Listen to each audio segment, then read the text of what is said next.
भगवान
सबके उल्लाह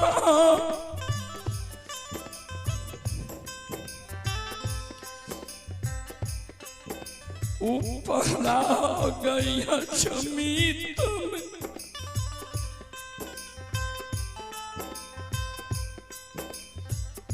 साल जाए गुरुदेव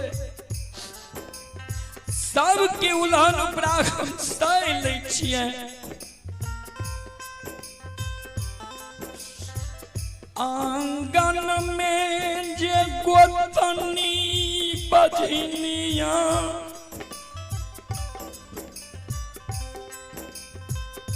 कही के सोर पारई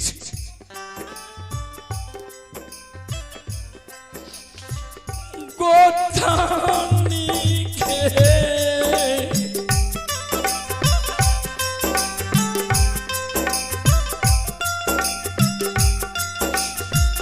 गुरु बाबा गोतनी के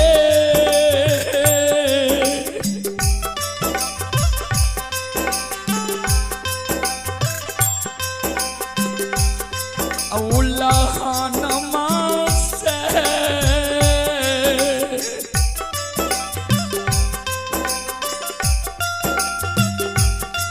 हे मान होइ छै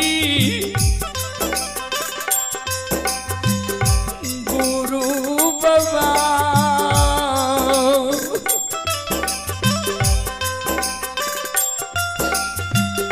मर जाती है चारा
गोतनी के उल्लंघन सुन कर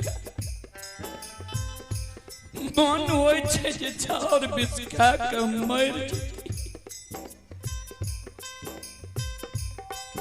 गुरुदेव आप या दुख के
दुखियारिन के दुख हर लियो तब हम द्वार से गुरुदेव छे बोल बोल सच्चे दरबार की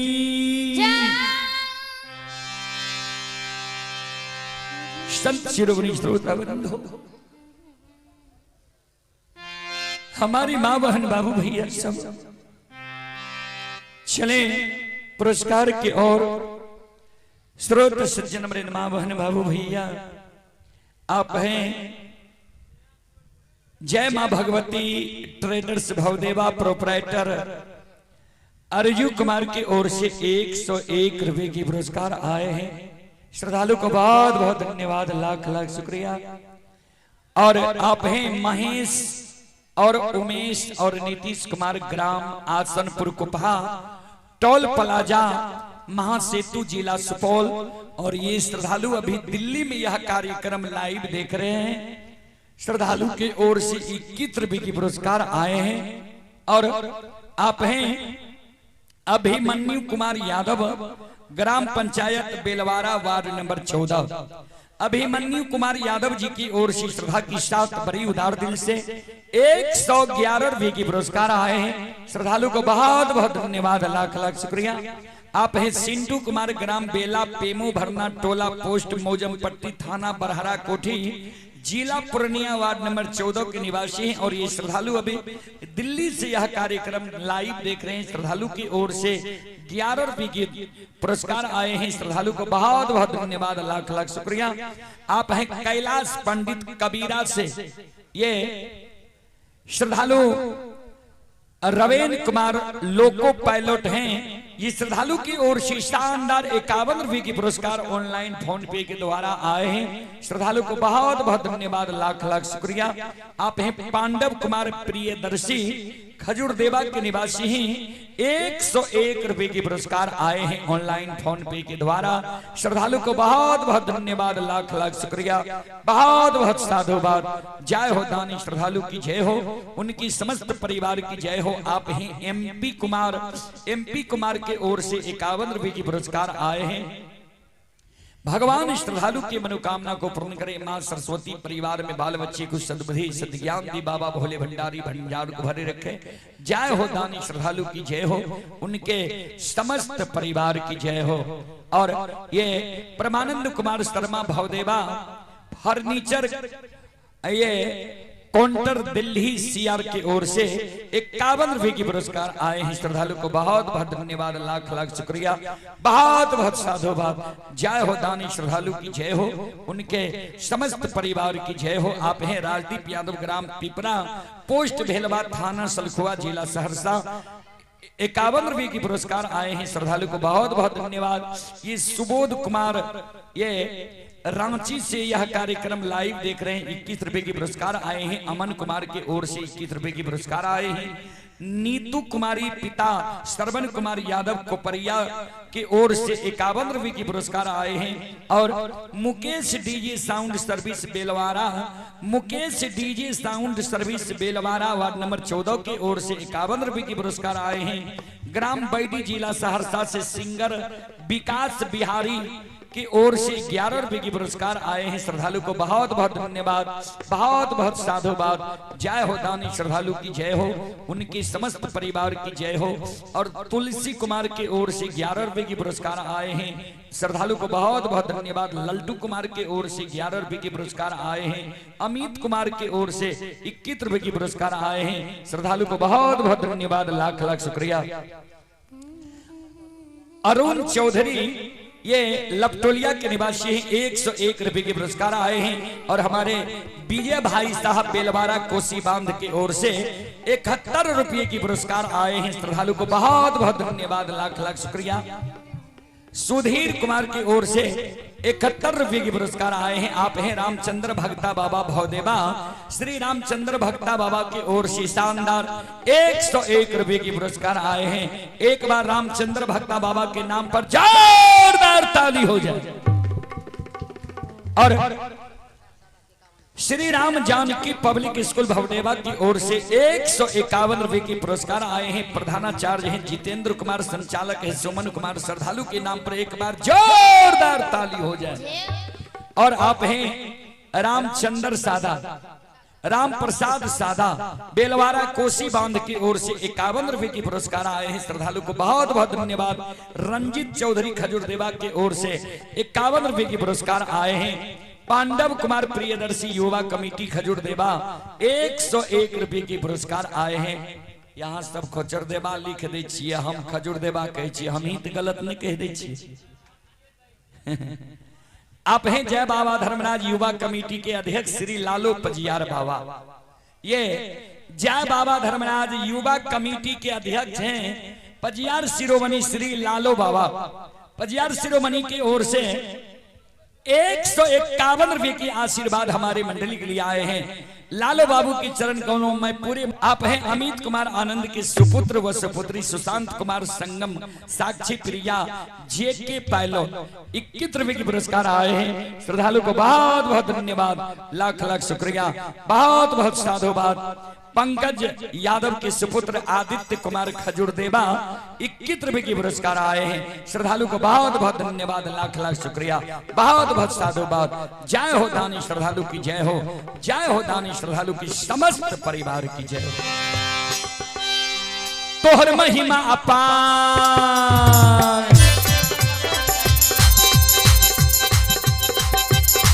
तोहर महिमा अपार कोई पावे नहीं पार, तोहर महिमा अपार कोई पावे नहीं पार, तोहर महिमा अपार कोई पावे नहीं पार, तोहर महिमा अपार गुण गावेला हजार, दानी के मन सा पूरा बहना। ओ धर्मराज